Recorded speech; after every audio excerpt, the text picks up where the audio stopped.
Hello, welcome to the 25 days of Tai Chi Walking series. My name's Chris. I've developed this course. I've been training Tai Chi for about 27 years and been teaching for decades as well. I'm a rehabilitation specialist as well, so I've rehabilitated a lot of my own injuries and injuries in clients as well. I work with the human body every day. I work with joint injuries, tendon problems, spinal problems in particular every day.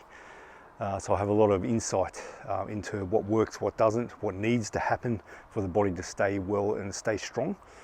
Tai Chi is a very effective way of building real strength inside your body and long-lasting health.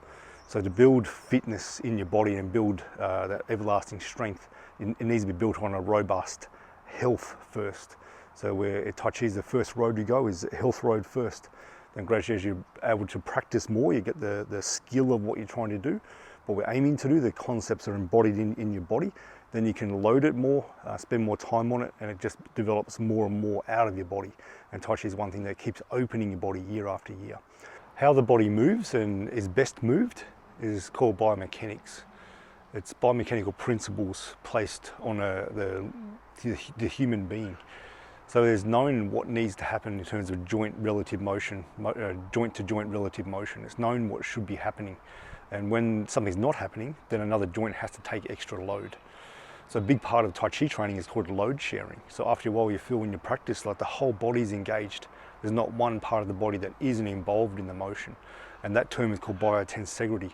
So biotensegrity has an overall structure and also a segmental or regional idea as well. So when we work with biomechanics, we're working with, if we look in the feet, the big toe and the toes should better move. Should better do a big motion here. So it's part of just normal walking.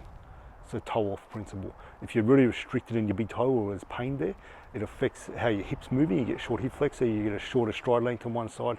There's asymmetries that develop more in your body. So we want to make sure the big toe is moving well. The midfoot here, the back of the foot and the forefoot should better twist independently of each other. Which means these joints here, they're very strong, taking our body weight all day. So we need to have flexibility there. If we don't have the flexibility here, there's a knee that when you move, the knee always wants to track in because there's not enough flexibility here. Or you turn it out and that wants to peel off the edge here. So we want to have good movement in the midfoot, which is to do with supination or the upward turn of the foot, and pronation. So the foot should better make these kind of motions here, and often they're lost. What that does, it overloads the knee incredibly much, and that has a big effect upon the hip. Can even be the reason why some people have jaw issues that don't go away too.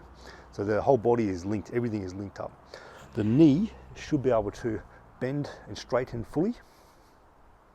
If you have a knee replacement, there'll be about a 120-degree limit on the knee bend, and we don't force that, of course. The knee also has a rotational component. So with my knee not moving here, the patella not moving, I'm actually turning from my shin here. So I need to have that motion, especially the internal rotation going in here. So we'll train that. That's highly needed with internal Kung Fu training, with Tai Chi training. So we've got to make sure that's happening. The hip needs about to internally rotate, externally rotate, bend well, and about to extend. The extension also allows adduction, or the hip to move across the center line as well. So we've got to make sure those movements are in there. So there's room in the joint for the joint to make motions. Some people are very limited in this range here. It means that the joint is actually already in a lot of external rotation, and when you turn more, it just keeps butting up against the rim of the acetabulum in the hip here. So we've got to make sure there's space, there's clearance, so things can move. We've got to make sure the sacroiliac joint at the back, make sure that can open. It's got about 3 degrees of movement, that it can move. That you really understand how to move through here, that your brain can connect here and rotate in without the knees. See this motion here? That's me moving actually from my ankles. There's not really movement from here at all. If I stop moving my ankles, there's no movement here. So I want to be able to keep the knees still and still be able to rotate here. As I turn, I feel a spiral through this leg and a spiral this way. So I feel the weight go into this edge of the foot, into this edge of the inner foot here. But I don't lose the tripod. So the tripod's very important, extremely important. And I'll focus on it a lot. So the very center of the heel, knuckle of the big toe, knuckle of the little toe, there should be a tripod weighting equally. So 50%, 50%, 50% of your weight through most movements, especially when you've got weight in one leg. problems come when there's not enough weight in the heel that goes to the forefoot. It overloads the patellar tendon here. The center of mass, when you do that, it starts to come forward, not a proper sit here.